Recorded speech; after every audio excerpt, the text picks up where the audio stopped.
Ladies and gentlemen, Kitty Broom here, right down at we're at the Marriott Gold Coast here. Beautiful hotel, got the swimming pool in the background.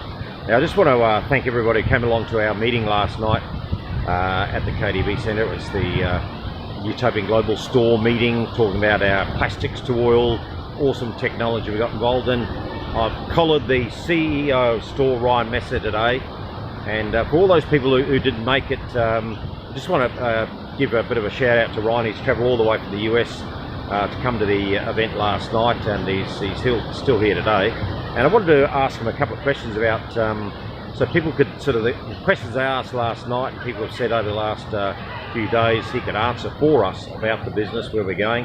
Because, you know, as we all know, we've got 3 assets at the moment that we own. We've got 3 oil fields in the US, and our next big purchase of an asset is going to be that plastics recycling plant. So this is extremely exciting. The pyrolysis, turning plastic into oil. We demonstrated that last night. So Ryan, it's fantastic to have you here in Australia again. I'm going to hand the mic over to you. Can you give everybody a little bit of a feedback of your history? I know you worked in Australia, about your experience here and what's ahead for STORH.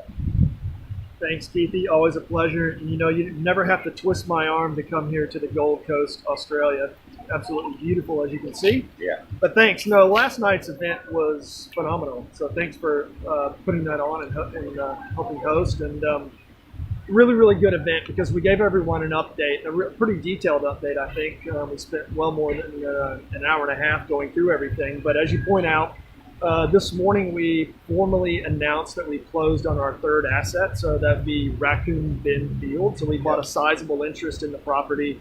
And for those of you who don't know, Raccoon Bend Field's a field that's been around for a long time. 70, 80 years of history plus. And it's about 90 producing wells in Texas, in Austin and Waller counties. And the field makes about 800 barrels a day. And one of the things I think that we sort of announced last night was that we actually put in a hedge. So we now have a floor at $56 for quite some time. And of course, we have some upside there too. So if the price of oil does go up, we do get to reap the benefits of that as well. So the acquisition of the Texas asset and the 2 other properties that we bought earlier in the year act as a foundation for the company, right? So being one of the things that we wanted to make sure that we had was cash flow from day one. Yep. So give that solid foundation, just like if you were to build a house, right? You build a nice solid foundation and build upon that. So now we're kind of focused on our more high growth assets, and that is plastics to fuel. So we talked a bit about that. And as everyone's very aware around the world, I think I asked for a show of hands. No one is unfamiliar with the problem that's occurring all around the world. So one of our solutions here is, and how we take more of a pragmatic approach to solving the problem, but also a way that we can make a tremendous amount of money, is taking that plastic and converting it back to oil, which is where it came from originally, and then selling into the market for high margin. High margin, you got it, that's it. Yep. So that's where we're focused now. Of course, we're continually raising funds to do that, because we want to build out multiple sites around the world. We're actually talking to the government here in Australia, which would be fantastic, because you have a big problem here in terms of exporting the plastics and being rejected by some Asian countries. We'll leave them names. No, we can say it's, well, everybody knows in Australia we've been shipping plastics to China in containers on ships. This is how crazy it is, folks, that there's ships on the high seas just full of plastic that we're trying to get rid of. China said no, we tried to send it to Malaysia, and they're saying no, but there's no real opportunities here in Australia to recycle plastic. So, you know, we've made connections, which is what business is all about. And Ryan had a chat with a gentleman this morning regarding that connection, so that's pretty exciting.